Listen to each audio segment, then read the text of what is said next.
Hello friends, இன்றைக்கி கலகலா எப்படி செய்கிறதுன்ட்டு பார்க்கலாம். ஒரு முட்டை, 50 டால்டா, சர்க்கரை ஒரு டம்ளர் போட்டுக்கோங்க. போட்டு நல்லா கலக்குங்க. ஒரு சிட்டிகை உப்பு, ஒரு சிட்டிகை சோடா மாவு போட்டு நல்லா கலக்கிட்டு கையை போட்டு நல்லா நுர மாதிரி வர வரைக்கும் கலக்கிக்கோங்க.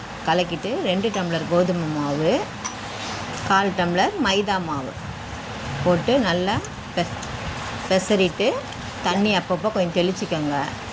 தெளித்து நடுவில் ஏலக்காயும் போட்டு ஏலக்காய் தூள் போட்டு நல்லா தண்ணி தெளித்து நல்லா சப்பாத்தி மாவு பக்குவமாக பிசைஞ்சு வச்சுக்கோங்க. அதை சின்ன சின்ன உருண்டையாக உருட்டி ஒரு தட்டில் எடுத்து வைங்க. எடுத்து வச்சுட்டு முள்ளு கரண்டி இருக்குது பாருங்கள். முள்ளு கரண்டியில் அதை ஒரு உருண்டையாக எடுத்து வச்சு நல்லா அதை நசுக்கி தேய்ச்சி விடுங்க. இதே மாதிரி எல்லா உருண்டையும் பண்ணி வச்சுக்கோங்க.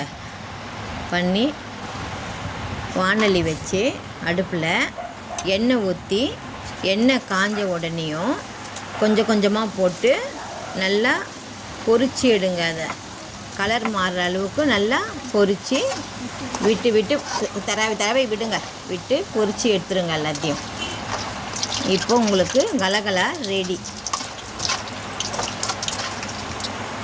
இதே மாதிரி எங்கள் வீட்டில் நாங்கள் கலகலா இப்படி தான் பண்ணுவோம்.